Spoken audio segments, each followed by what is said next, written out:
right.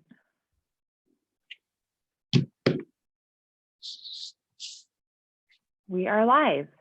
So let's bring this meeting to order, and let's start by, at our home, saying the Pledge of Allegiance. I pledge allegiance to the flag of the United States of America and to the republic for which it stands, one nation, under God, indivisible, with liberty and justice for all.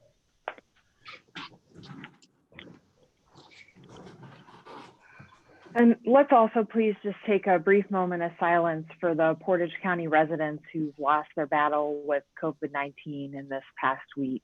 Our hearts are with their families and loved ones during this very difficult time for our county and our state.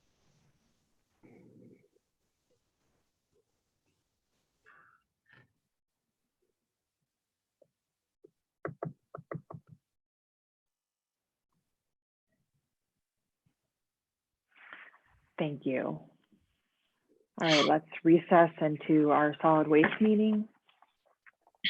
Move to approve the minutes of April 30th, 2020. I will second. Roll call, Amy? Vicki, Yes. Sabrina, Yes. Kathleen. Yes. Approve the May 7th, 2020 bills as presented by the county auditor. I will second. Roll call, Amy? Vicki, Yes. Sabrina, Yes. Kathleen. Yes. Motion to approve the May 7th, 2020 journal vouchers as presented by the county auditor. I will second. Roll call, Amy? Vicki, Yes. Sabrina, Yes. Kathleen. Yes. Motion to approve the May 7th, 2020 then and now certification as presented by the county auditor. Okay, I will second. Roll call, Amy? Vicki, Yes. Sabrina, Yes. Kathleen. Yes.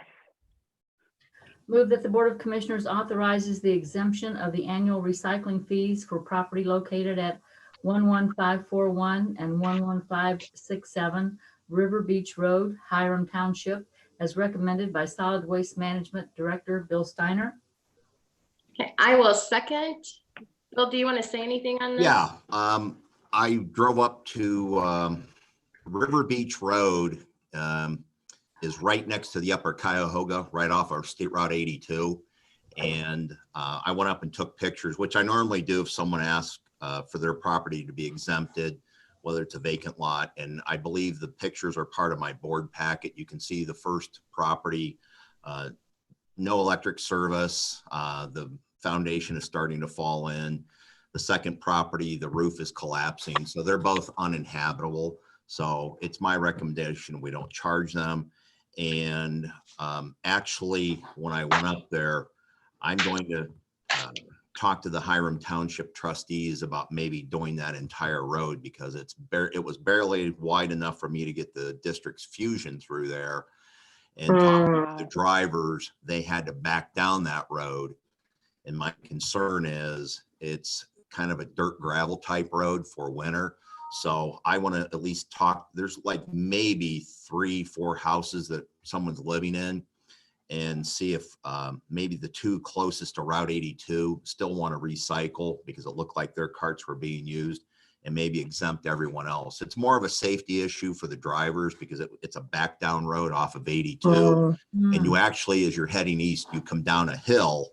And, you know, if I can avoid something further down the road, that's what I'd like to do. But I'm going to reach out to the trustees and discuss it with them first. And if I have to, I'll meet one up there just to walk the road. Okay. Great. Thanks, Bill. Roll call, Amy? Vicki, Yes. Sabrina, Yes. Kathleen. Yes. Move that the Board of Commissioners agrees to sign the property damage release for truck 3516 that was damaged while collecting recyclables in the Walden sector of Aurora, as recommended by Solid Waste Management Bill Steiner and reviewed by Chris Maduri, Portage County Prosecutor's Office. Bill, you want to comment on that? Yes, ma'am. This was an incident where a private hauler backed into our truck and it took us, probably the better part of the year to get all the parties together. And the last piece of this puzzle is the sign off. We had to rent a truck for 2 months. And this is covering that rental cost for the truck, Okay, which we did get reimbursed for. That's not coming out of district funds. That was part of the insurance settlement. That's And- good to and know. Yeah, anytime, and I've asked, because this was the tailgate on truck 3516. I asked the company that did the work to make sure that the hydraulic cylinders were still true because of the way it was hit. I think I enclosed a picture. My concern was for the left top cylinder to maybe be slightly bent, the ram slightly bent, but they checked it out and it was fine. So that truck's back on the road and almost looks like the day we accepted delivery. All right. okay. I will second. Roll call, Amy? Vicky, Yes. Sabrina, Yes. Kathleen. Yes. I move that the Board of Commissioners authorizes the use of outside counsel on a violation-specific safety requirement VSSR. Okay, I received this morning an updated journal entry for this, and I sent it to Amy. So Mhm. do you have that or not? Yeah. Yeah, I do. Okay, I all can right. read that. Yeah, Do you Okay. have that, Vicky, or you want me I to did, go I ahead and couldn't do that print it one? off. Okay, let me do this. I'll move that the Board of Commissioners enter a journal entry granting authority to hire outside counsel and enter into an engagement agreement with Fishel, Downey, Albrecht, and Ripenoff. Amount of compensation for legal services not to exceed $5,500. The legal fees expense would come out of the workers' compensation fund applicable to the year in which the claim occurred. The journal entry grants authority to Michelle Crombie, procurement, contract, and risk manager, to sign the engagement letter on behalf of the commissioners. Second? I have a question on this. Okay, so I saw Chris had sent us an email on this yesterday, recommending we go to outside counsel. Does anyone know why they wanted us to go to outside counsel for this? Bill, do you know? I think it was just an agreement among the parties between the district, Michelle and Chris, that this would probably be just a better route to bring in somebody with a little bit more expertise on this particular case. Okay. All right, thank you. You're welcome.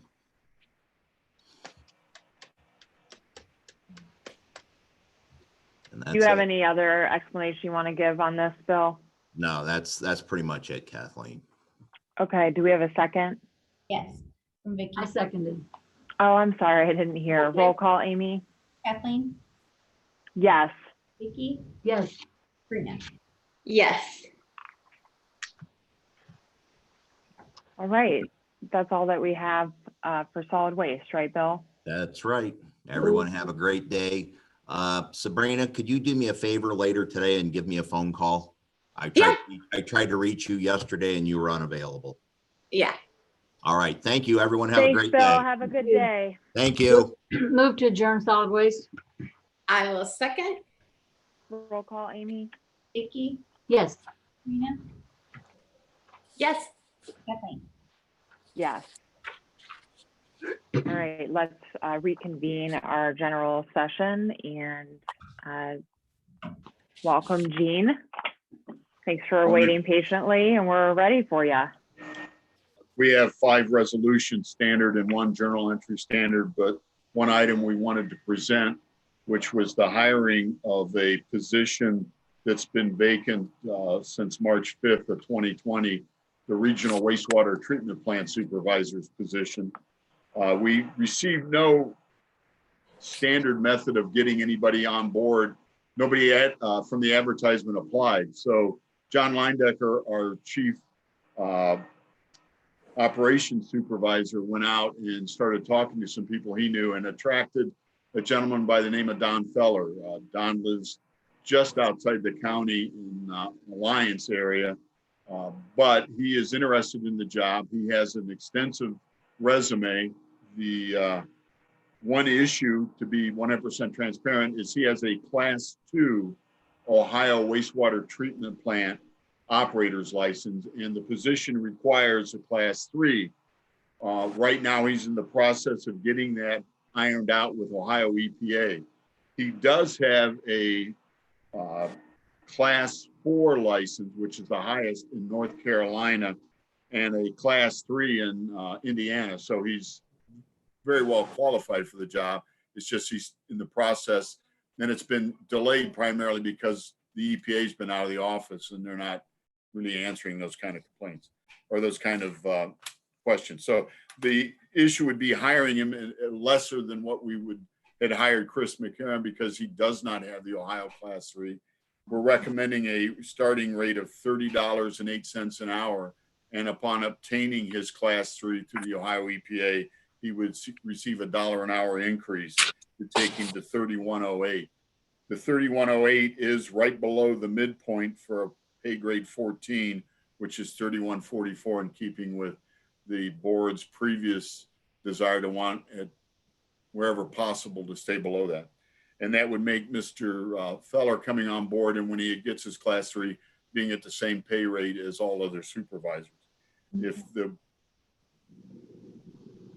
were going to say something, Sabrina? Oh, yeah.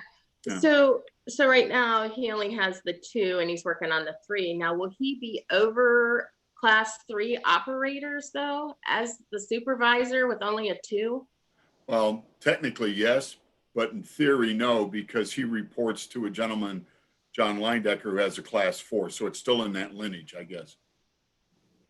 Okay. Gene, do you know the timeline that he will be able to get the 3? I mean, is there a short period of time here or no? You don't know? I can't guess, only because the state's closed down. When Yeah, they come okay. back, I don't know where this is going to fit in their priorities. So So obviously there's no reciprocity between states on these licenses, right? I mean, there is, but it's a Oh. review process. okay, North Carolina is almost mute because we've had another employee at Streetsboro. Ohio and North Carolina don't communicate. But because he has a Class 3 in Indiana, that's where we think it's just going to sail right on through. okay. Thank you. Okay. Jean, I know that we've, with our hiring, we're pausing certain hires based on what we see as potential budget constraints for us down the road. I assume that you consider that carefully and that this is an essential position that we need filled. It is an essential position, and it's one of 2 in that section of the operation division. There's also an operator that left for employment elsewhere. So we're down 2 in that section. So at least filling the supervisory position gives us a little more wiggle room and still stay in compliance with EPA regulations in terms of staffing our plants. So then, Jean, will Okay. you be able to hold off then on the operator by filling this until we see where we're at as far as, the impact from the COVID-19 on our finances? Because we're going to be looking at some serious cuts going forward, I believe. And I'm in agreement with that. I'll say it this way. We would like to fill the position. I'm sure everybody would. But we've already started looking at what happens from 1 to 15% reduction in our revenue. And we're ready to report that when the time's right. But I'm not as concerned because of our mechanism of revenue as compared to other forms of revenue. But I still am conscious of that. Okay. Great. And if you'd like to delay until we do our presentation financially for us, I'm fine with that. Okay. Now, is there a sheet for us to sign in the HR? That'll be coming next week if you approve Okay. it. We'll go through the official offer. Okay. Okay. I think you should move forward with this, Jean. It's Yes. an important hire, and it sounds like you've worked out a good system here to get a position filled. Thank you very much. Thank you, Jean. I move that the Board of Commissioners approve a request for installment payments for Daniel P. and Julie A. Holliday for connection charges for connections to the sanitary sewage system in the Portage County Regional Sewer District and establishing the terms and the conditions of the same. Jean, I have a question on this. In reading the resolution, I saw this is a 40 quarter installments. And on resolution 4, there was 100 quarter installments. Who makes that decision? How many? If it's in Oakwood, remember the board approved extending the Okay, payback time. okay, And Okay, it can go either way, and it's an option for the property owner. okay. Thank you. so it just gives them more flexibility, because I had the same question on 1 and 4, why there was such a difference in the time frame. So. And that's okay. why, exactly. Okay, Is there a second? I'll second. Roll call, Amy? Vicky, Yes. Sabrina, Yes. Kathleen. Yes. Move that the Board of Commissioners agrees to enter into a general sewer agreement for sanitary sewer and water main improvements to State Route 59, East Sewer and Water Extensions, Portage County Water Resources Department, project number RV-019-110-P. Jean, do you have any comments on this one? Is that That's where the new children's facility is going in at? the State Route 59, yes. Yeah, okay. Well, it's in that, but it's actually going up to the church. That's the agreement that you have before you. The other one's already been approved. You mean the Haven of Rust? The Haven, Or yes, not I'm the sorry. Haven, the Portage Haven, I'm sorry. Right, yeah, that's it. That's what the actual agreement's for. Okay. It's got a different name than what we're used to seeing. Mm-hmm. Okay. I will second. Roll call, Amy? Vicky, Yes. Sabrina, Yes. Kathleen. Yes. Move that the Board of Commissioners agrees to enter into a performance bond agreement for sanitary sewer and water improvements to State Route 59 East Sewer and Water Extensions Project, Portage County Water Resources, project number RV-019-110-P. Jean, do you have any comments on this one? No, Okay. I will second. Roll call, Amy? Vicky, Yes. Sabrina, Yes. Kathleen. Yes. Move that the Board of Commissioners approves a request from Stephen and Karen Shuri for installment payments of connection charges for connections to the sanitary sewage system in the Portage County Regional Sewer District and establishing the terms and the conditions of the same. I will second. Roll call, Amy? Vicky, Yes. Sabrina, Yes. Kathleen. Yes. Move that the Board of Commissioners agrees to sign the application and certificate for payment for the final payment of $7,079.90 for Shalersville Water Treatment Plant Chemical Improvements, SH-W 18-010, payment to H. Lulite Construction Company as presented by the Water Resources Department. Okay. I will second. Roll call, Amy? Vicky, Yes. Sabrina, Yes. Kathleen. Yes. All right. Jean, thank you very much, and we'll see you a little later on in the discussion as well. thank you. Thank you. Thank you. Hello, Kelly Jo and Morning, Sue. Kelly Jo. Good and morning. Good Sue. morning. Sharing a cell phone. Okay. Hey. Stay away from each other in the same office. Stay a safe distance from each other, please, and Good we're over glad to there. have you both here. Yeah. I think we're going to start with my memo. Is that correct? Sure. Yes. Okay. So you will be getting 3 contracts from Joanne Townend on the back end. I just have been explaining some of the nuances beforehand. So the first one is just a renewal at this time. It's the Portage County Sheriff contract that we have 2 deputies that work in tandem with our child protective workers.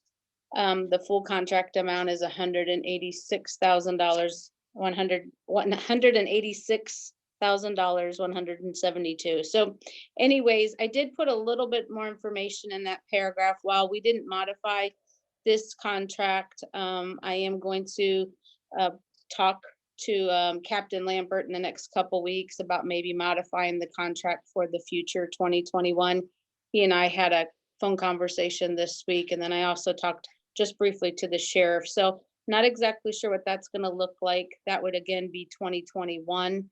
There's no changes though to the contract that you'll see and that I've already signed and that will be forwarded to you in the coming weeks. Hey, Kelly Jo, what Yes. warrants you reducing it down to 1.5 employees from 2 for this year? So information that I'm receiving, and they do excellent work, is sometimes that they go out on calls together, and the administration and the management think that they could do okay with just having the one full-time sheriff to assist in cases.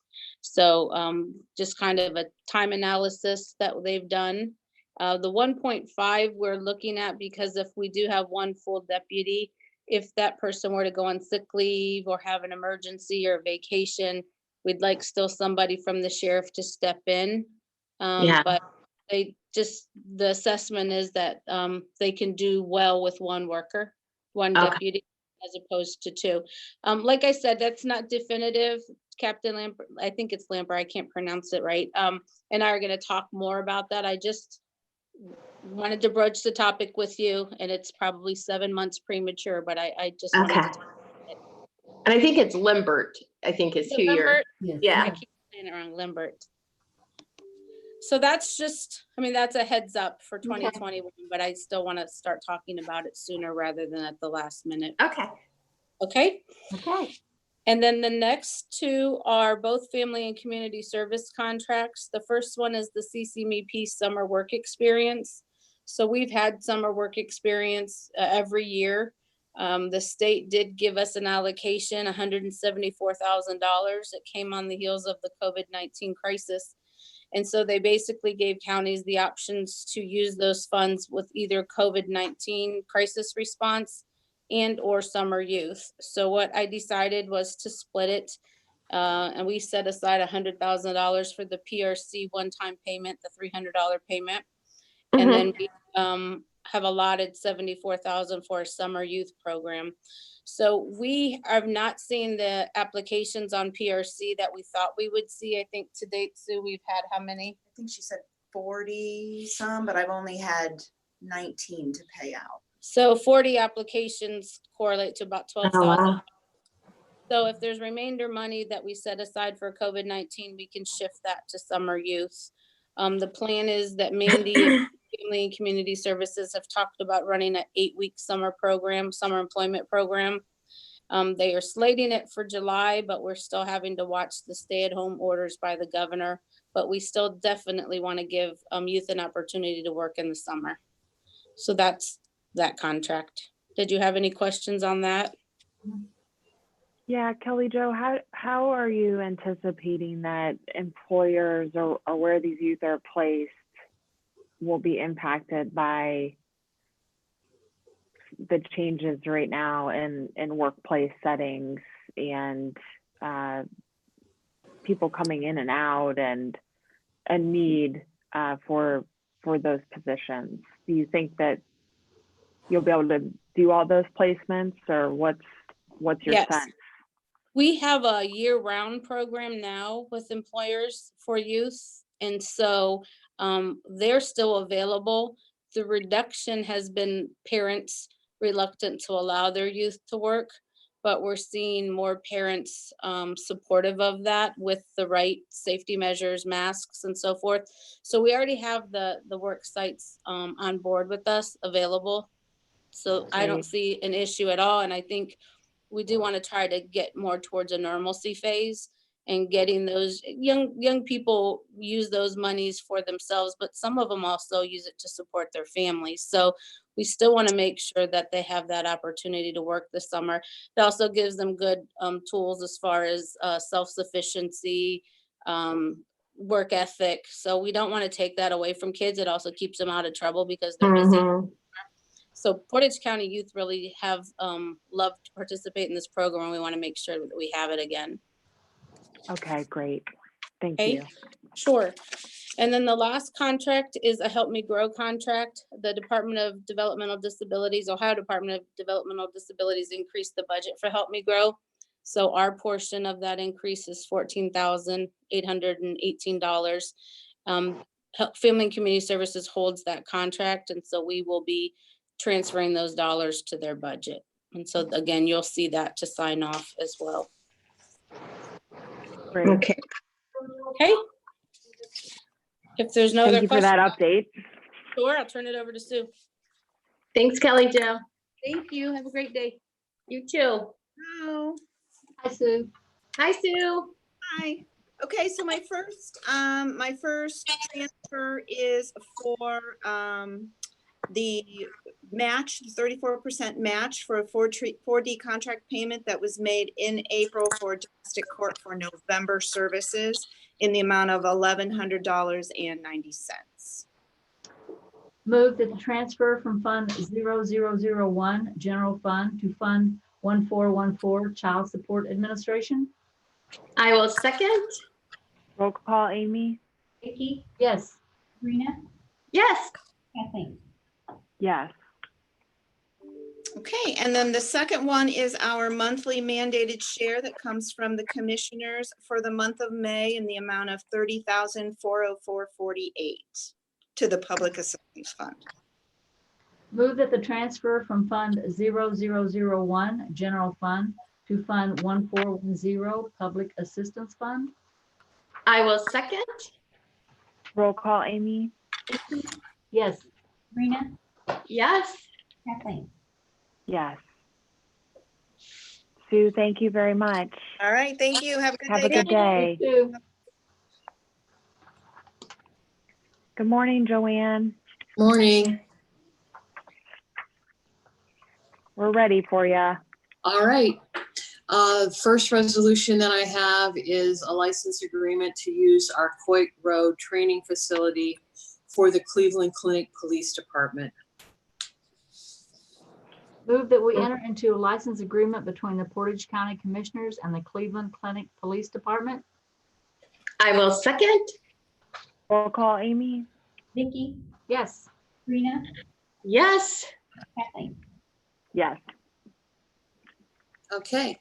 Second resolution is entering into an agreement with Battelle Memorial Institute. They are a company who takes our N95 or N95 equivalent respirators and they clean them so that they can be reused for our emergency management agency. Move that we enter into an agreement for personnel protective equipment decontamination services between the Portage County Board of Commissioners on behalf of the Portage County Emergency Management Agency and Battelle Memorial Institute. I will second. Roll call, Amy? Vicky, Yes. Sabrina, Yes. Kathleen. Yes. Okay, number 3, this is an agreement for EMA again for emergency services if we have to disinfect or decontaminate an area. And this is with EnviroServe. Move that we enter into an agreement for infectious materials emergency response services between the Portage County Board of Commissioners on behalf of the Portage County Emergency Management Agency and EnviroServe. I will second. Roll call, Amy? Vicky, Yes. Sabrina, Yes. Kathleen. Yes. Okay, the next one, number 4, is the same type of agreement. This is with Design Restoration and Reconstruction. They do decontamination of services too. We want to have as many suppliers of this service as we can in case we have to really go crazy and disinfect. So, Proactive instead of reactive, right, Joanne? yes, ma'am. Move that we enter into an agreement for infectious materials emergency response services between the Portage County Board of Commissioners on behalf of the Portage County Emergency Management Agency and Design Restoration and Reconstruction, Inc. I'll second. Roll call, Amy? Vicky, Yes. Sabrina, Yes. Kathleen. Yes. Okay, number 5 is an intergovernmental agreement with Jaga, Ashtabula, and Portage for NOCCOG. And this is to add those certain businesses, small businesses that weren't defined originally in the original scope. This is an amendment to get those put in.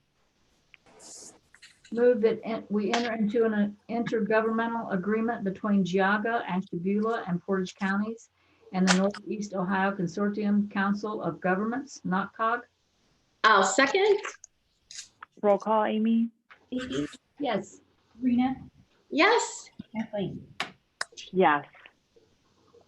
Okay, number 6 is the results of a public bid that we did for the county engineer on his 405 resurfacing project. And it's to award to the low bidder, Melway Paving Company, in the amount of $934,392.48. Move to accept and award the bid of Melway Paving Company, Inc.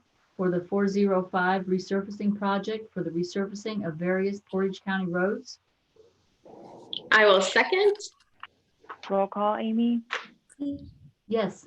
Sabrina, Yes. Kathleen. Yes. And lastly, number 7 is the results of the bids that we also took for the 441 resurfacing project for the county engineer. The low bidder was Carvo Company out of Stowe for a total of $563,336.40. Move to accept and award the bid of Carvo Companies, Inc. for the 441 resurfacing project for the resurfacing of various Portage County roads. I will second. Roll call, Amy? Vicky, Yes. Sabrina, Yes. Kathleen. Yes. Okay. And before I leave, I just have one update for you on the resolution for DD. I have it worded. We got a new resolution from the DD board. I have ours prepared, and we were waiting for some feedback from the sheriff on the exact date he can do this, because they don't really have them every week now, or weekly.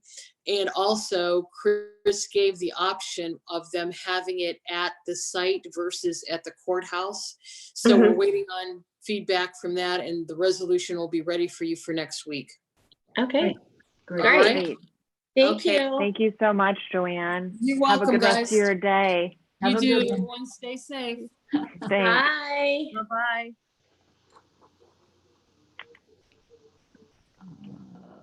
No one's All right, coming, well, no one's coming for this one, the Portage County District Library. no, the library, John is gonna video in briefly. So let's just stand at ease until he calls in. We're running a little early, so Okay.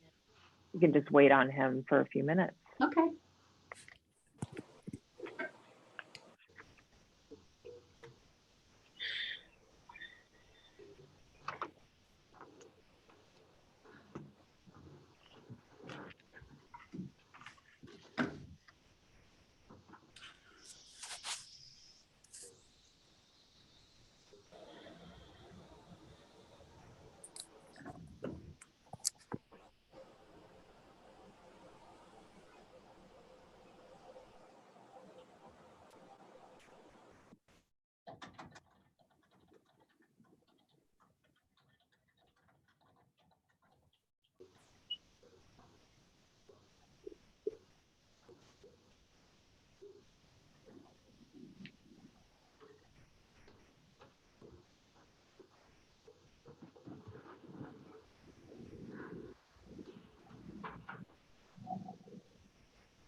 Hey, John. Hi, everybody. How are Good you? morning, John. Morning. Morning. Thanks for dialing in. We really appreciate it. And you're early, but we're running early. So Okay. we're ready for you if you could just present briefly on your resolution before us today. Okay, so I am just going to give a caveat right off the bat. We had sent our resolution your way. Originally, it was something that was drafted up by the prosecutor's office. I do know that it kind of went back and forth in between your office and the prosecutor's office in between then and now.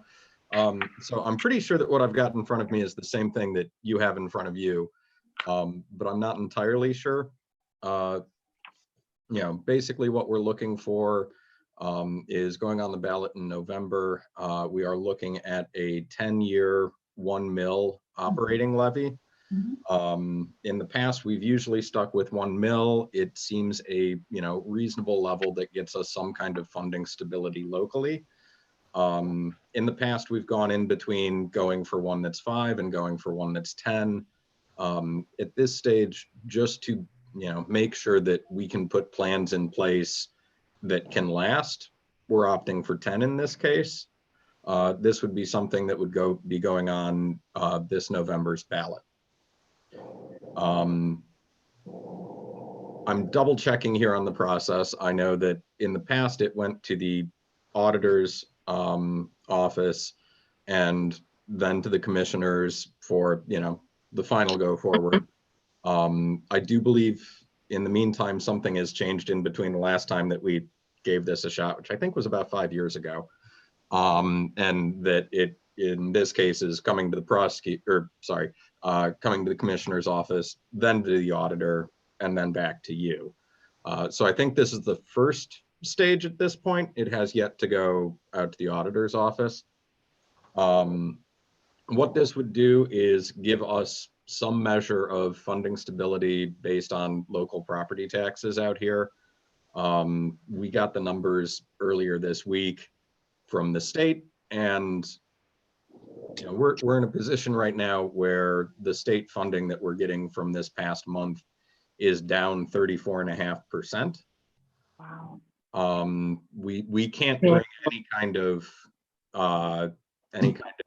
budget revisions your way until we hear things from Ohio Department of Taxation for our, revising our estimation for the entire year. But the back of the napkin math has us trying to fill about a $475,000 hole. Wow. In the 2020 budget. Now that's bad, and it's going to be bad for folks all across the board. There are a lot of libraries out there that are, dealing with this in different ways.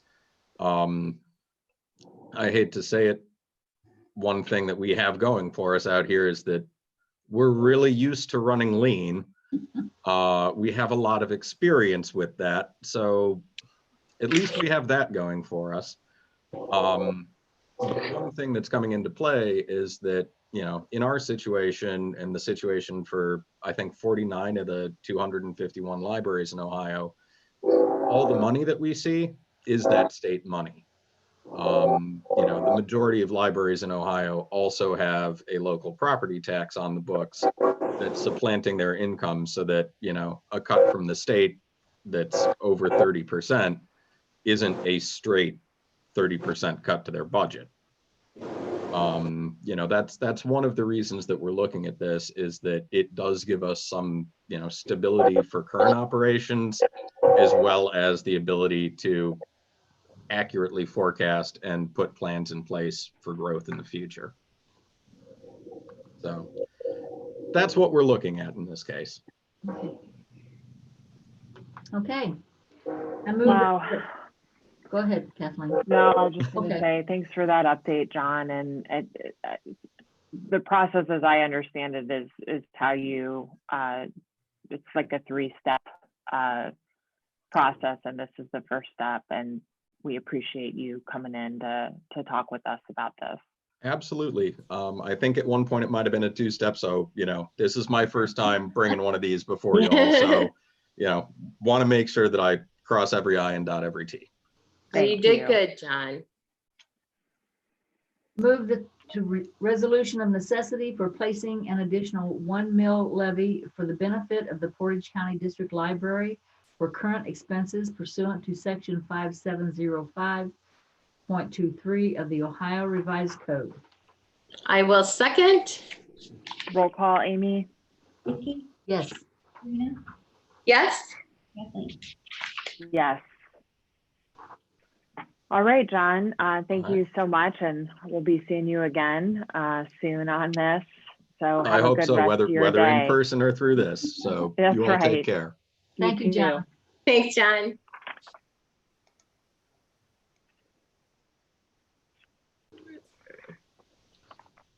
All right, let's stand at ease briefly while we wait for Todd to call in.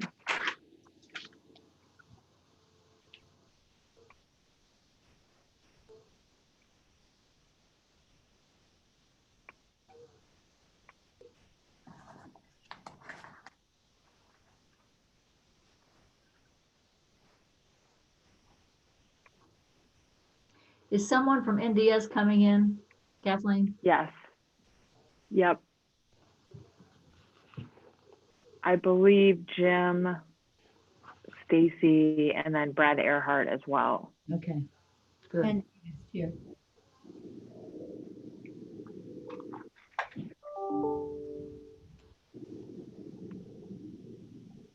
And Todd just sent the memo Bill for run. the bills. Yeah.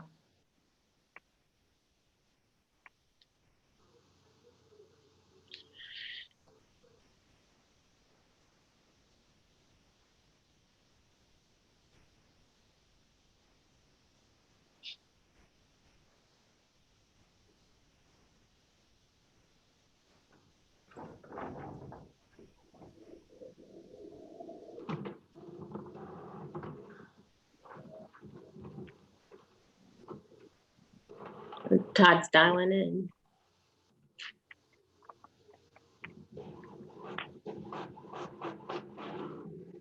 Is that you, Todd? Yeah, are you guys ready? Yep. We're ready for you. And we just got your I memo as just got well. yeah. As I said, I just got the information, so I got that to you. Nothing too out of the ordinary. I know last week I kind of commented that we had a light bill run. This one's on the lighter side, but a little bit higher. But otherwise, there's not too much out of the ordinary on here. Great. Okay, thanks, Todd.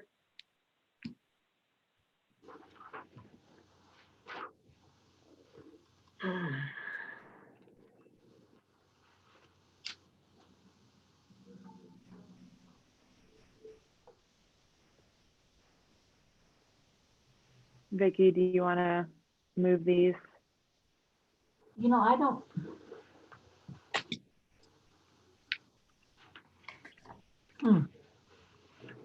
I'm missing something here. Do you have that last page of the agenda?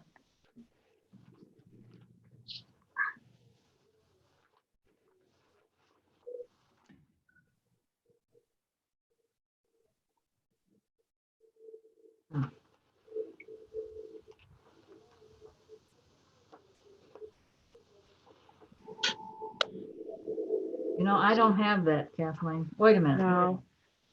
Let's see. I can go ahead and move them, but do you want to find them, Vicky? You know what? I don't have it. Okay. All right. I'll make the motion that the Board of Commissioners agrees to approve the Thursday, May 7th, 2020 bills ACH payments as presented by the County Auditor and reviewed by the Board of Commissioners, Department of Budget and Financial Management, Department of Internal Services, or other designee. Second. Roll call, Amy? Sabrina, Yes. Vicky, Yes. Kathleen. Yes.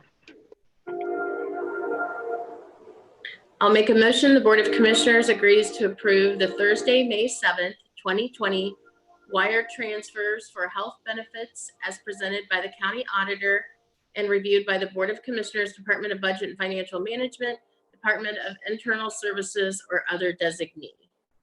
Second. Roll call, Amy? Sabrina, Yes. Vicky, Yes. Kathleen. Yes.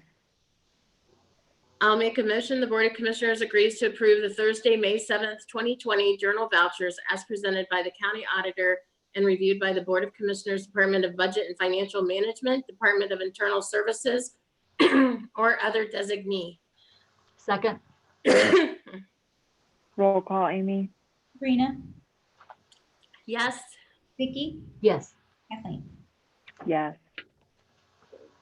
I'll make a motion. The Board of Commissioners agrees to approve the Thursday, May 7th, 2020, then and now certification as presented by the county auditor and reviewed by the Board of Commissioners, Department of Budget and Financial Management, Department of Internal Services, or other designees. Second. Roll call, Amy? Sabrina, Yes. Vicky, Yes. Kathleen. Yes. You know, Todd, I think we can change the language of these resolution titles since you're doing the review and presenting us the memo, just to have that piece rather than internal services, other designee. Unless there's a week where it's somebody else, you know what I mean? Yeah, I'm wondering if that should be changed to the county administrator. I can still present it to the board, but technically he would be doing the final review. And I forward these to Gene. That would be my other thought. Yeah, we always have to have another alternative for Todd, so that'd probably be Gene. Well, But not in the actual resolution head, because it's referring to an actual resolution that was reviewed by someone. Right. So that And could that would be, change. Gene could have anyone fill it out for him. So, you know, Joanne could do it if I'm gone and get it to Gene, whatever.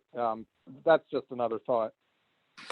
Yeah, maybe Todd do it for you for now, and then we may make that change, because I know that's one of the things that we're not doing right away with your department, I believe. So Yeah. it's not a big deal. We can read it all. It just, you know, makes it a little Cumbersome. simpler. Yeah. No, All right. Hi, Just Jim. have Julie change those. Good morning. Good morning. How are you? Doing good. How are you? Good. We are running a little early, which is great, but we'll wait for Brad to join us. Is Stacy getting on Stacy's as gonna- well? She's going to join by phone. Okay. Okay. Great. So we'll just be at ease here for a moment, waiting All right. for everyone to join.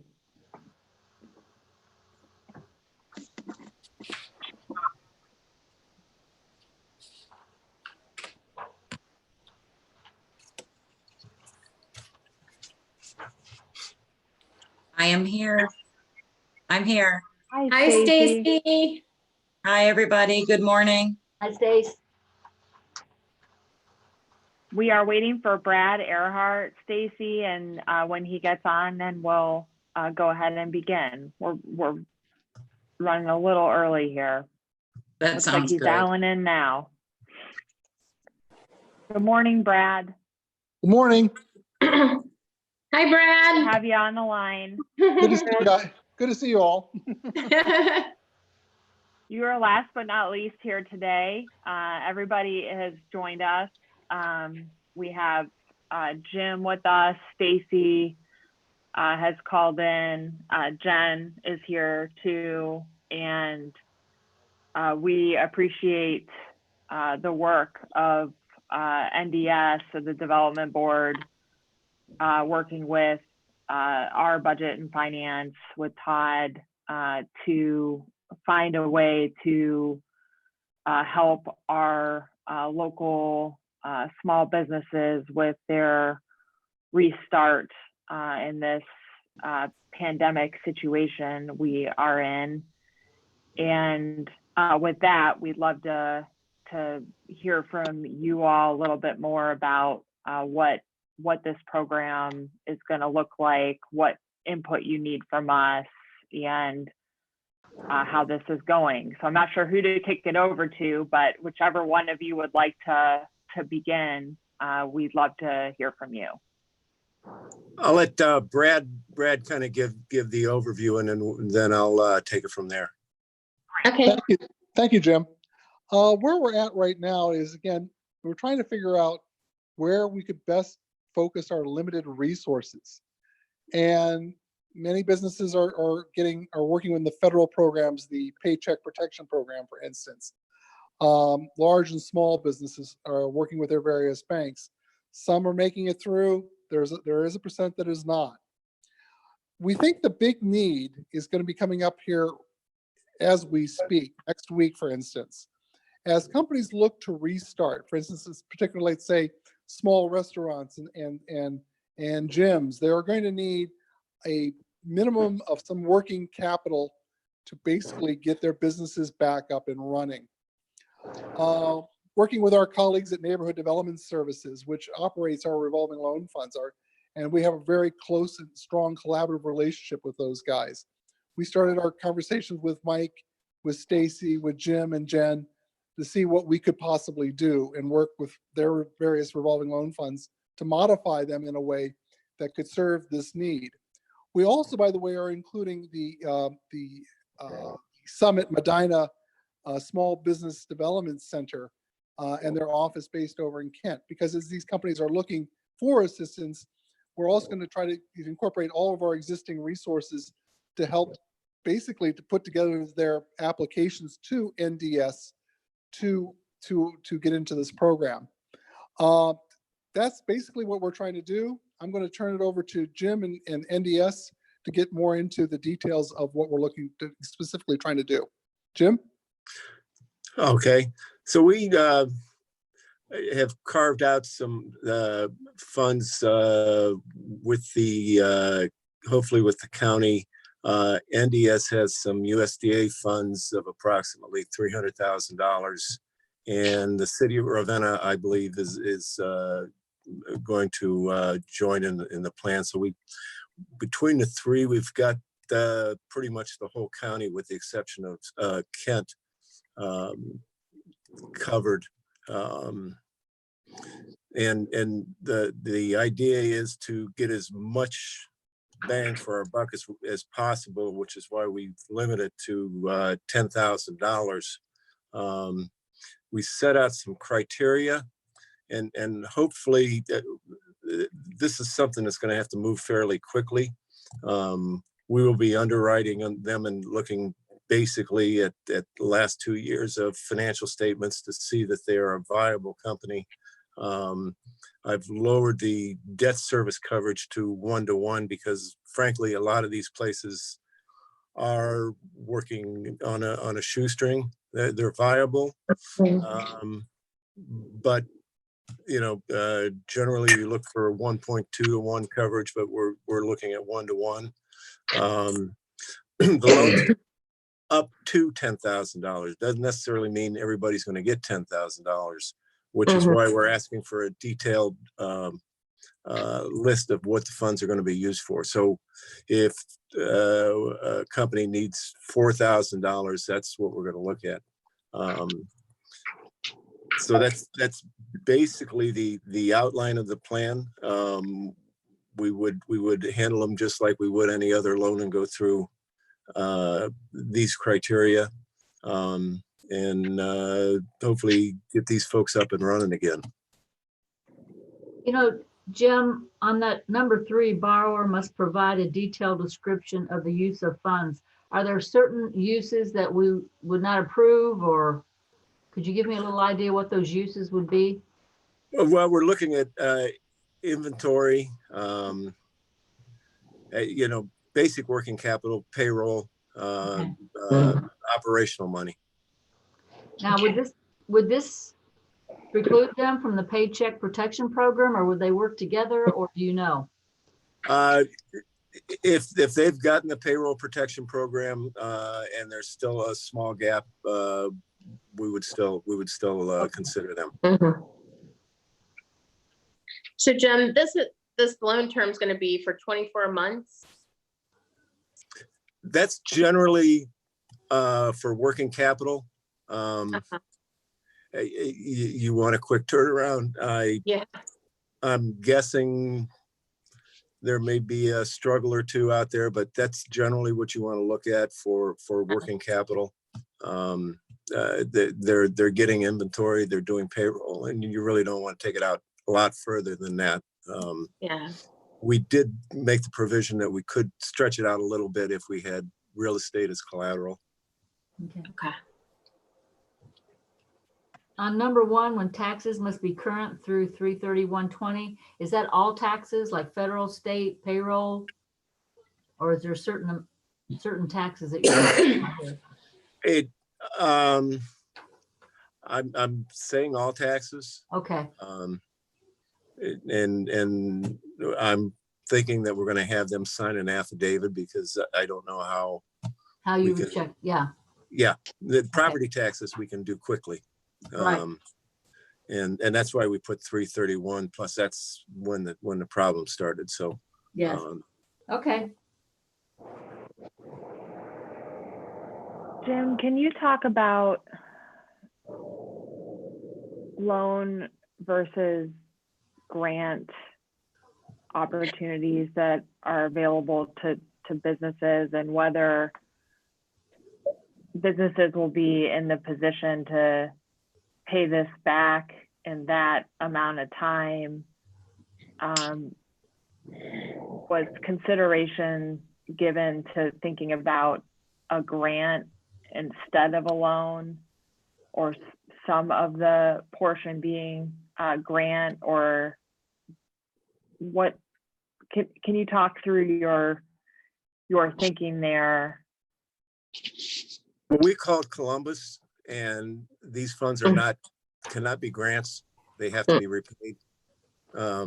CDBG must be repaid. They can't have grants. Now Brad could probably speak to grants that might be available. Again, the PPP itself is a forgivable loan, Right. which it is still a loan.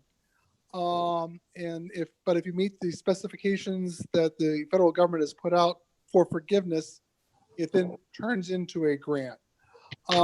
Again, the good news here is that if we can help companies that have proven to be viable and just need that extra oomph to get them through the next few months, to get them back to profitability, and then we can reuse these funds again in the future to help other companies. So, I mean, there's a plus there.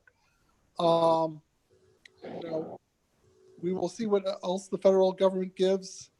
At this time, I'm unaware of anything that the state government is working on in the way of grants or anything like that. Okay. Brad, I know you and I talked about some small business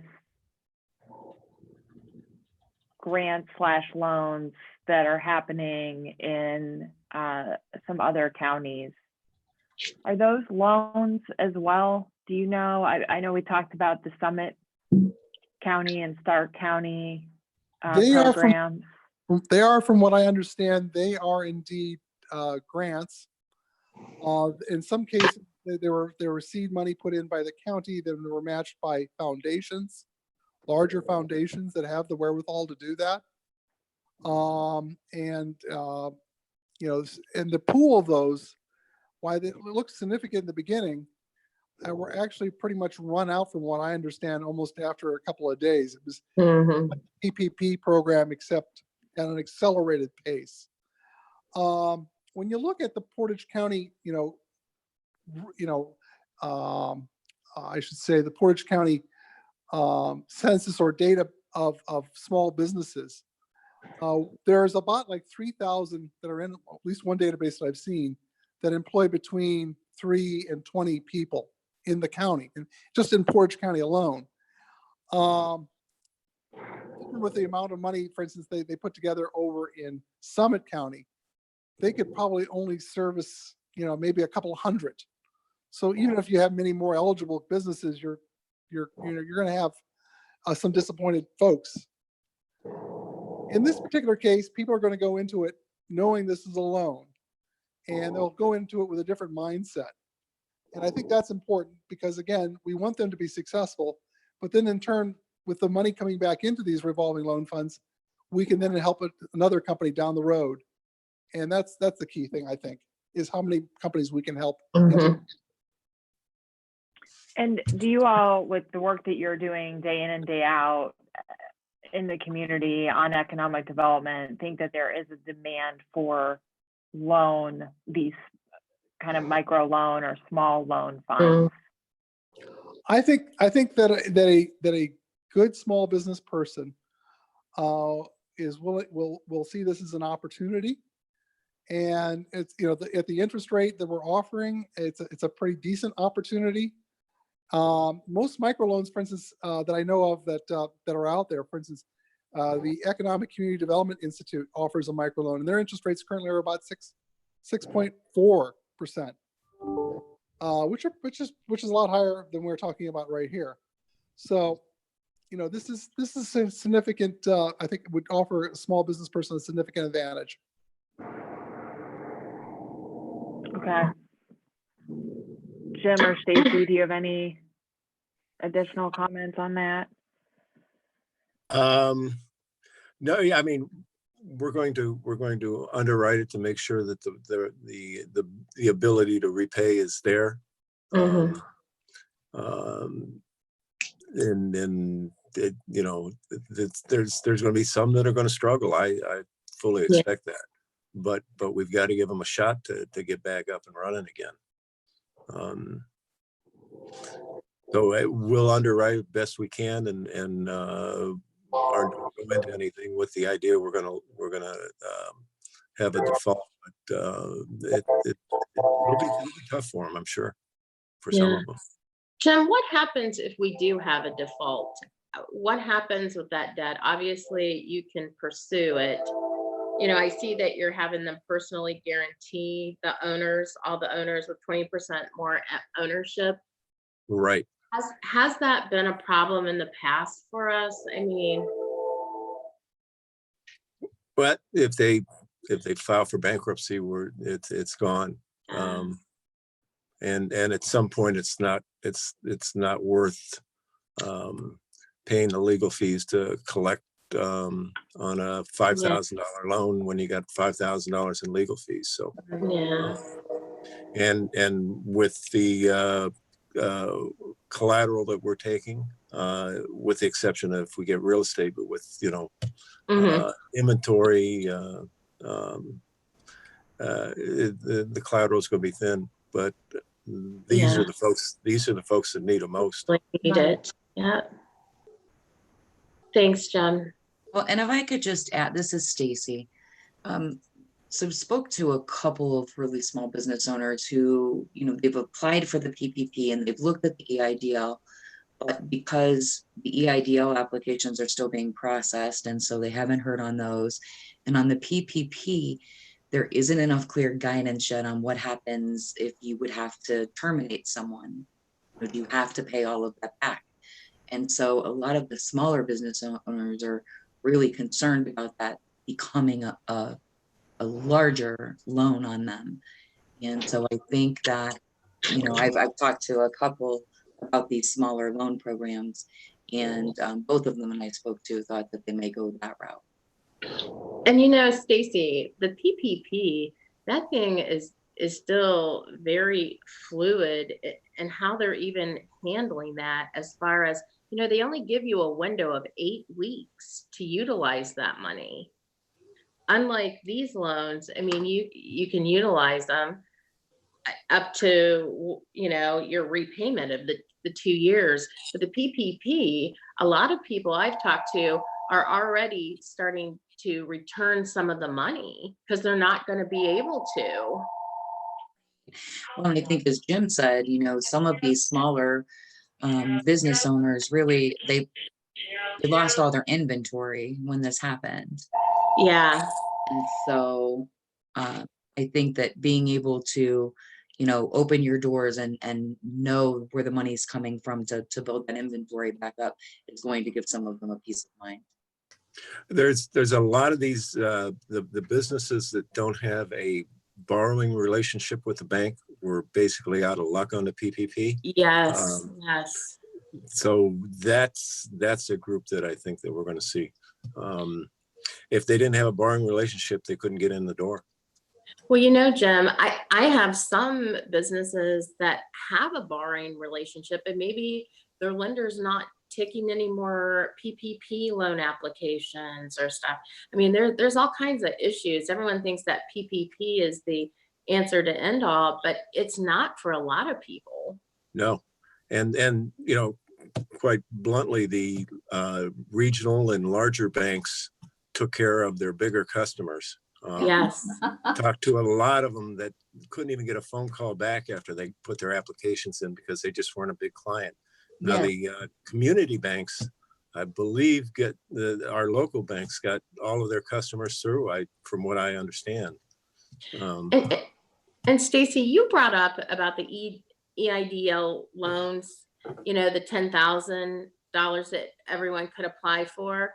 I had applied for that, and I just got an email. It was weird, like Sunday night, saying that they were in receipt of my application, but no one else has really heard a lot of feedback on that. I've spoke to 3 others that received the same email as you've received, and it just says we are promising we're processing numerous applications, and yours will be processed in the order in which it was received. It's like a real generic email that they sent out, which is weird because, I mean, I applied for it at the same time I did the PPP, and I got the PPP like within a week. And I never heard anything else from them until just this past Sunday. I think they sent out an email. Yeah, you're right, because I forwarded it to me and it was very generic. And I know with the PPP loan process, a lot of banks are very confused. They pushed on to get these applications to fund, and then now the government's sort of retracting on the people that actually applied. Like I received a letter from my bank saying that anyone that received 2 million or more, that they're subject to audit. Are you guys aware of that? And then before it was anyone could apply that was impacted. Well, we're all impacted to some degree, but now they're saying they're trying to retract that to say that you actually need to show that you had a financial hardship. So I don't know if you guys have heard anything on that, but I just got a letter from S&T on, I think it was Monday or Tuesday, pertaining to that. We've heard bits and pieces. I haven't seen anything actually in writing yet, but I think that there will be more forthcoming. They rolled this out so quickly, and as programs in the past, when they do that, all of the compliance usually comes after. Yeah, I think the first round was like, oops, we better close that gap, and so they're backtracking a little bit. Yeah. Back to this program, what is the thought on getting the word out, rolling this out? What's the plan to announce this and make sure people know about it and are aware and can access the funds? I'd like to add to that. Also, how long are we looking, do we think that the process would take to get the funds once you actually applied? I mean, I know it. Go ahead. We have to go through the state. We're going to work with them to see if we can streamline it, because that can take a little bit longer. We're gonna work to see if we can streamline the access to the funds. So as far as the length, the USDA, I believe, set a October date, which I think that we can ask them to extend that if need be. It really depends on, I mean, the virus is going to dictate to us what the terms are going to be and how long this thing's going to drag out and so forth. So I don't know that we need an end date right now. Okay. So we're not ready yet to make these funds available, Jim. We're still waiting on approval from the state. The state has said we can do it. We're going to just kind of Streamline process. Yeah. The funds that we at NDS have, we can make available pretty quickly. So if there's anything that's dire need while we're working with the state, we can pretty much take care of those. The only gap in the NDS funds is they've taken the western part of the county off of their eligibility map. So Aurora, Streetsboro, Kent, and believe it or not, Brimfield are considered part of larger cities, and we can't use those funds there. So that's really where we need the county funds. Yeah. Okay. Yep. What we'll be doing from my perspective report, I mean, from the development board, we will push this out to our partners, the chambers, the local ED folks. This is why the CDBG funds were important, so we could expand it into the rest of the county, into Aurora, into Streetsboro, into Brimfield, Suffield, to make sure that we could cover all of the county. And we'll market it. We will let our banking partners know. We will put that out in our e-blast. We'll get the information out. Starting right away. As soon as we get the green light from the state, right? Yes. Yeah. Well, I'll wait till I get the green light from Jim and Stacy. Okay, great. And the point of contact for applying is NDS. Correct. Right. Either Jen or myself. Okay, great. Well, we are supportive as a board. We moved last week to authorize our piece of the funding. So we will just wait to hear from you, NDS, and Brad, and I'm sure Todd will let us know when this is live. And we'll do our best to help amplify to the small businesses that, you know, the commissioners interact with, and get the word out to the community as well. One last thing. Normally we would for larger CDBG loans, we would bring them individually into the board for presentation.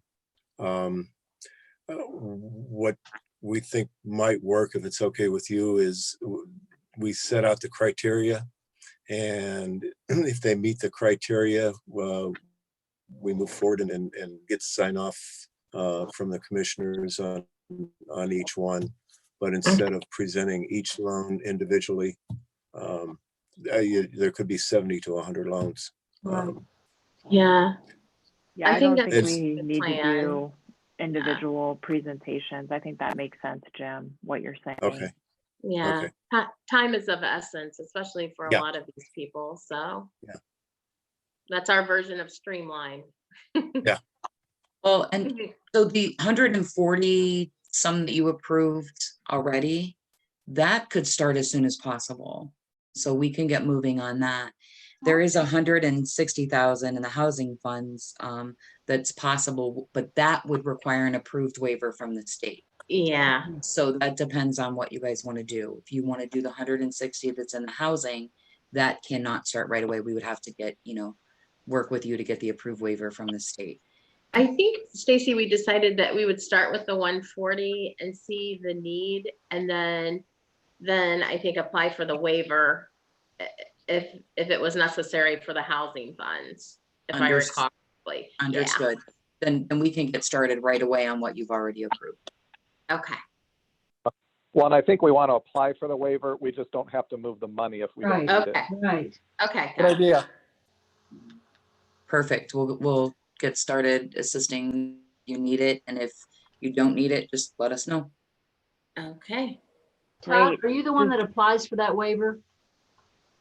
Who applies for the waiver? NDS fills that out. They In- need a journal entry from you, which we did, but the NDS Okay. fills that out. to the state. Okay. Okay. We will take care of it right away.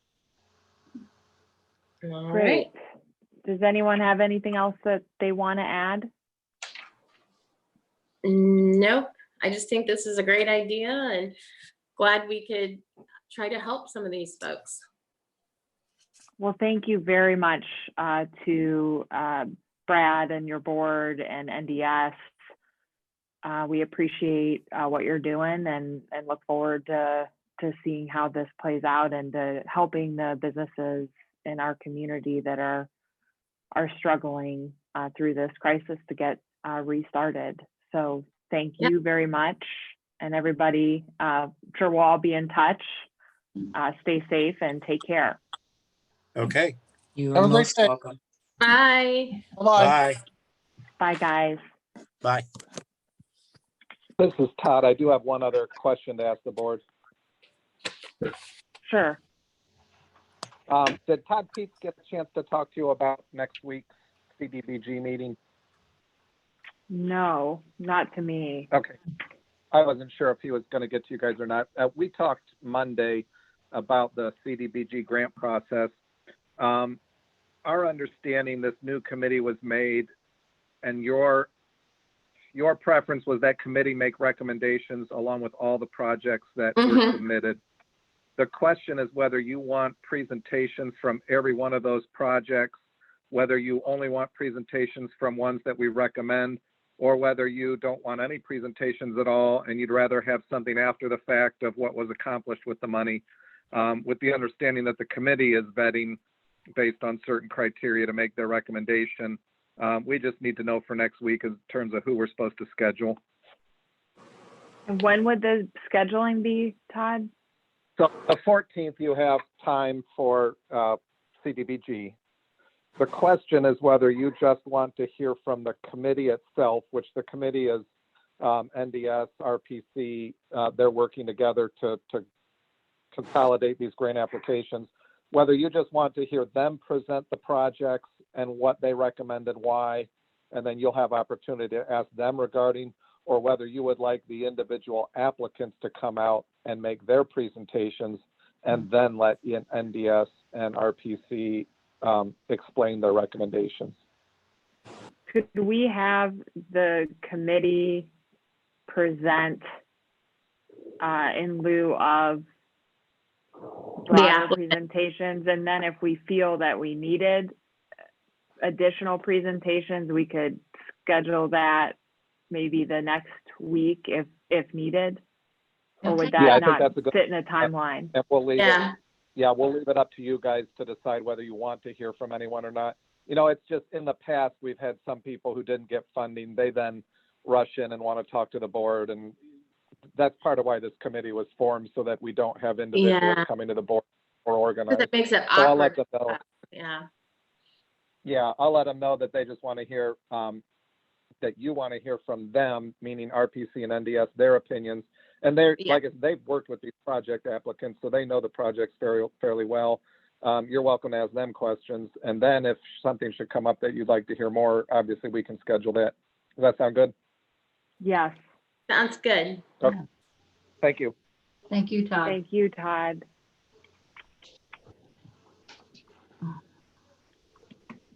Okay, are we ready for the miscellaneous items? Yes. Yes. Move that the Board of Commissioners approves the April 30th, 2020 regular meeting minutes. I will second. Roll call, Amy? Vicky, Yes. Sabrina, Yes. Kathleen, Yes. Move that the Board of Commissioners accepts the donations to the Office Homeland Security and Emergency Management Agency for COVID-19 response. I will second. Roll call, Amy? Vicky, Yes. Sabrina, Yes. Kathleen, Yes. Move that the Board of Commissioners acknowledge receipt of the April 28th, 2020 certificate of the county auditor, that the total appropriations both from each fund do not exceed the official estimate. Is that what you were reading, Sabrina? No. Page, okay, I just want to make sure I wasn't doubling up here. That the total appropriations from each fund do not exceed the official estimate resources for the fiscal year beginning January 1, 2020, as presented by the Portage County Auditor's Office. I will second. Roll call, Amy? Vicky, Yes. Sabrina, Yes. Kathleen. Yes. Move that the Board of Commissioners receive the April 28, 2020 amended certificate of estimated resources for the year beginning January 1, 2020, as submitted by the Portage County Budget Commission. I will second. Roll call, Amy? Vicky, Yes. Sabrina, Yes. Kathleen. Yes. Move in accordance with the Ohio Revised Code, Section 325.07, the Board of Commissioners acknowledge receipt of the monthly record of proceedings and transactions for March 2020, as presented by the Portage County Sheriff's Department. I will second. Roll call, Amy? Vicky, Yes. Sabrina, Yes. Kathleen. Yes. And we have two more resolutions to approve that Janet Kovacs sent. Did you guys get those? Yes. And also Kathleen's got an add-on here. Yeah. Yeah. But I don't know if we wanted to do the resolutions for Janet. Yes. Yes, we Move should to do approve the those. extension of Resolution 20-0228 for the temporary emergency leave for Public Works personnel, emergency management personnel under the Board of Commissioners appointing authority. I will second. Roll call, Amy? Vicky, Yes. Sabrina, Yes. Kathleen. Yes. Move to approve the extension of the temporary public health emergency leave addendum adopted on April 2nd, 2020. I will second. Roll call, Amy? Vicky, Yes. Sabrina, Yes. Kathleen. Yes. Move that a All right. resolution. Well, move that a resolution authorizing the county administrator to exercise powers delegated hereby under RC 305.30 A, B, C, D, E, F, and K. All I thought we right. were going Let's- to have discussions on these today. Is that correct? Or did I Yeah, miss- let's move to this discussion of the next phase of the resolution authorizing powers delegated under the Ohio Revised Code. We can have the discussion today and move the resolution. We can hold on the resolution depending on what the desire is of the commissioners. We just wanted to make sure we had this before the board for discussion. Included with the resolution was a explanation page reviewing and trying to succinctly state the sections of the resolution and how they correspond to the job description, the job posting, and then the specific Ohio Revised Code section. And then additionally, Janet Kovacs put together a document for us just with that description, the statute, and the posting again, just so we would have that handy to refer to if needed. So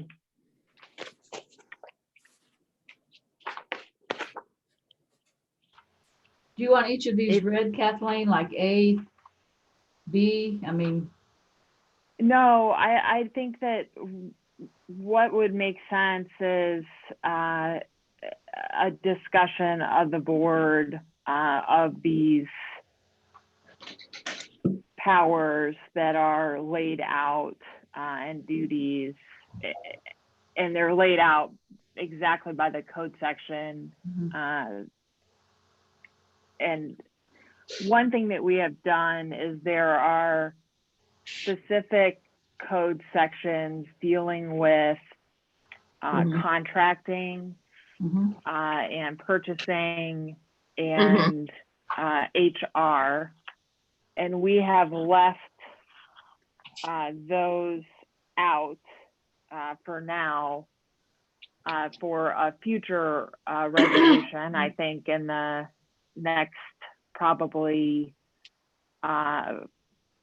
3 or 4 weeks, to give Jean time to work with those departments, to have those conversations with Joanne about purchasing and contracting and how best to work with her department on authorizing those powers, and the same for the human resources and HR, and giving Jean the opportunity to have dialogue with that department and figure out how best to work together and handle those pieces. So those are left out. That will come. But in the meantime, here are the other parts of the code and how those duties will be assigned and delegated.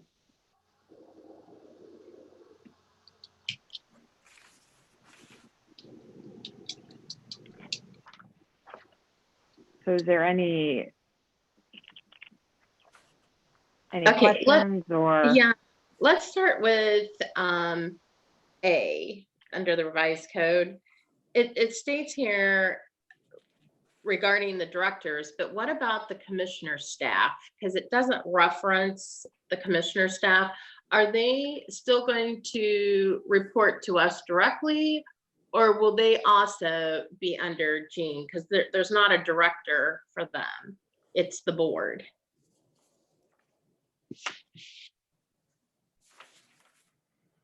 What do you suggest, Sabrina? I don't really have a suggestion. I just want to know, is Jean expected? Because I've had the staff ask me, are they reporting directly to Jean now, or do they still report to the Board of Commissioners? And according to the statute, they're not really covered because it just says the directors.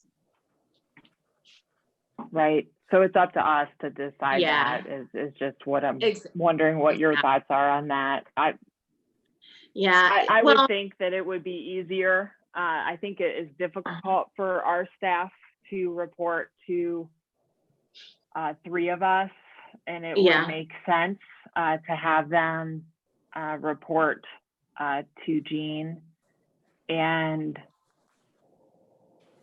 that's an easy, I think, addition to the resolution, but you're certainly open to the thoughts of the board and Jean, you as well.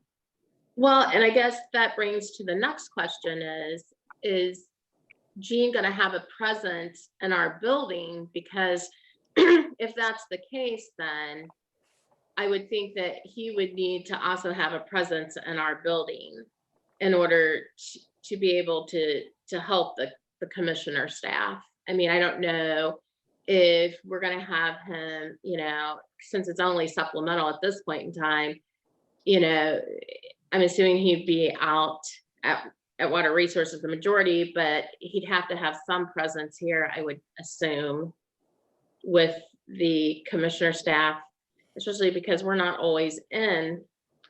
So that's why I'm wondering what has been thought about regarding the commissioner staff. Well, again, this is a discussion that we're having, and the good news is there's plenty of offices available on we've got room on the 7th floor. And Jean, how do you see that?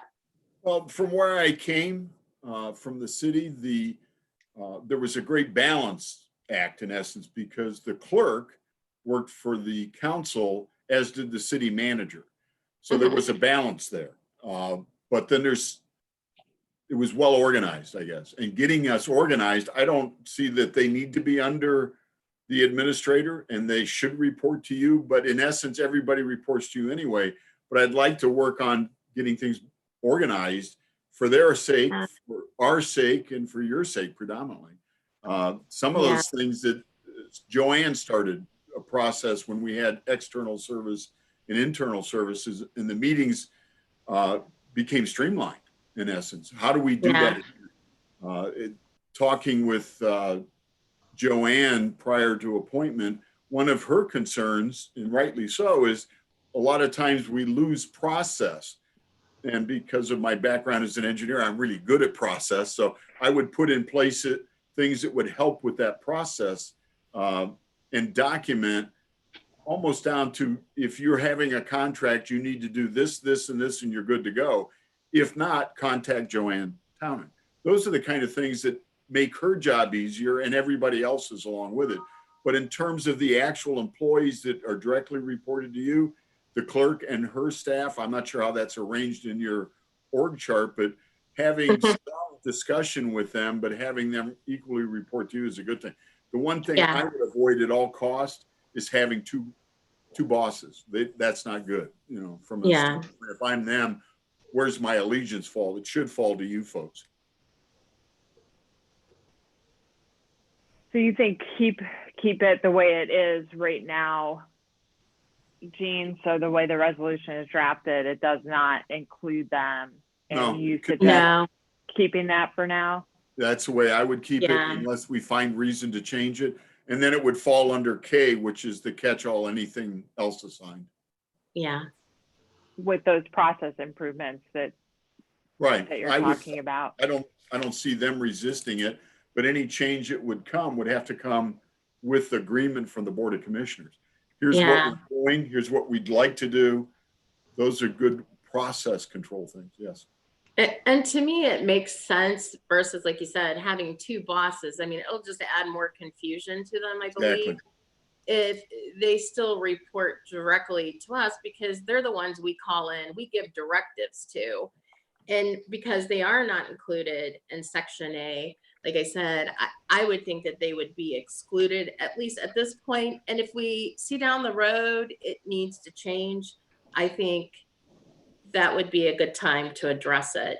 Well, just the fact that you say to your direct reports, including myself, look, we need you to work with Gene. That's all it takes. We're going to come to the same result.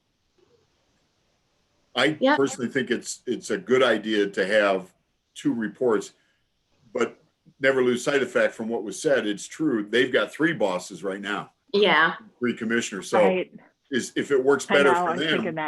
Yeah, I mean, it's difficult. If A, B, and C tell us three different things, what do we do? Well, it would be nice to go back to one person that says, hang tight, get it resolved. And maybe that's part of it. But in terms of day-to-day operations, if you need a problem with a dog, you're not going to call Amy to contact, you go right to the source of the issues. Yeah. I think that makes sense.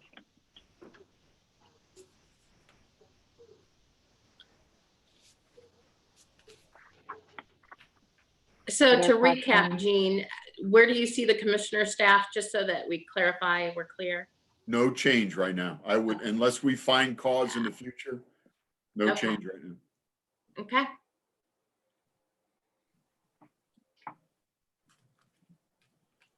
Just for my own clarification, who is your direct reports? Amy? They all are right now. Right. When you said Amy, the clerk and the staff, she doesn't really have a staff. That's been asked. No, that's like, she does not have a staff. But that includes Amy, like Judy and Julie. Right. Those are all under the umbrella of the Board of Commissioners staff. Okay, perfect. Yeah. Thank you.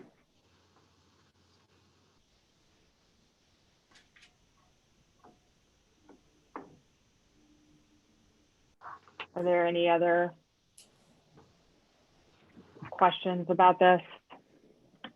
No, that's the only one I had regarding that was the commissioner staff, because they're not really necessarily included in and then also if Gene was going to be it would be, I think, important that he have a presence at the admin building at some point in time in order to address their issues. But if we're going to leave it like that, then that's fine. My preference is to have a presence at the admin building. Yeah. It's just easier for one person, me, to go and talk to at a somewhat private location somewhere. I don't care where it's at. Yeah. But having that ability so that all the directors reporting there day in and day out don't have to drive all the way out here. It just makes sense. Exactly. And like I said, Yeah, we Gina- have plenty of offices. We have the office that Deb Masnick, who was like the quote unquote county administrator, but I think we called her county executor or something. And it's the office right behind Amy. And then there's the offices out front too, or not out front, but Oh, yeah. opposite where our offices are. So there's options. Yeah. Whatever the pleasure of the board is, but I would definitely see benefit in being there for some hours, preferably it's set hours a week so everybody knows. when that- Exactly. Yeah. I think that makes a lot of sense, Jean, and you can just, as you know, keep us updated as, you know, that's fine. We approve of that happening, and I think it's something you should try to get going in the next several weeks. In your spare time, Jean. Are there additional things like that that you need some guidance from us on? Simple things like business cards. Do you have a preference? I mean, one card's fine with me, but I don't know, maybe you want a single card that says county administrator for meetings that are more unrelated to water resources. That's strictly up to you. I think that's a good idea.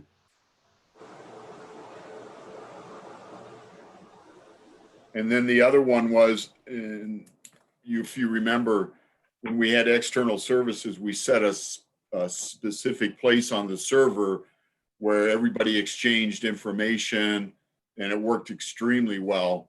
I would like to recreate that again. So being able to go and talk to Lloyd with agreement from the board that we're going to create these directory structures and provide some private areas. If HR wants to talk about one specific issue, it doesn't get broadcast to all directors, but then information that would be pertinent to all directors would be able to be communicated. Kind of a housing for everything, but that worked extremely well and was used by all the directors when we had structure. So. Yeah, I would be in agreement that you could talk to Lloyd about that, definitely. Yeah, I would as well. That sounds like a good idea.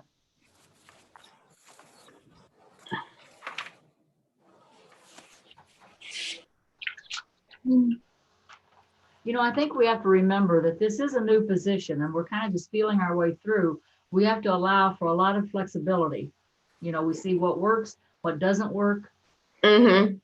And keep in mind, it's supplemental. I mean, Jean also runs one of our largest divisions, which is the water resources. And so, you know, I understand what the statute states, but I think you're right. It has to evolve as we go along.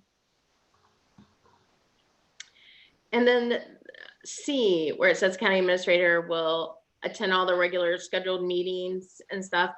Now, Jean, at this point in time, will you be coming and representing eventually for all the directors to the point that they will no longer come in and report? You will report for all of them? How do you, or do you see them coming in as well with you? I mean, how do you see that going forward? I go back to when I think you took a lead on this, Sabrina, when you wanted to start quarterly seeing the directors that were part of external service. That didn't erode anything. It was fine.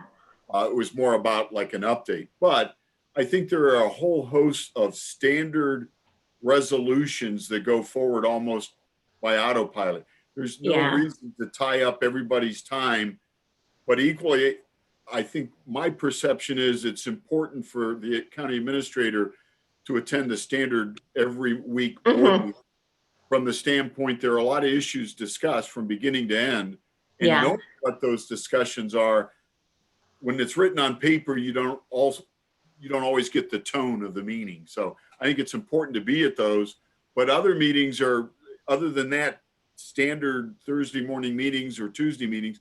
The rest of the meetings are at your pleasure. What you think provide value for the county or for myself or for you to be present, like a hearing. We never got off the ground with Fairlane Water Company because of COVID-19. I would be there because of water resources, but if it wasn't a water resource issue, is there benefit for the county administrator to hear what's being said? And I think that's the benchmark by which an invitation to non-standard meetings would be. Yeah. I think that makes sense. And I think for a number of our outside meetings, I know we talked a little bit about this, Jean, but like, we want you to come to AMATs or regional planning? And I think no, for those type of meetings. But I think what you're saying, those special cases that are coming out of our own public hearings and authority and are part of our board process, that makes sense. I mean, maybe once in a while, one of those outside meetings for a specific reason, it may make sense, but typically, I think it would be just our board meetings and those special type of meetings that we're talking about. I think that makes sense. Sounds good.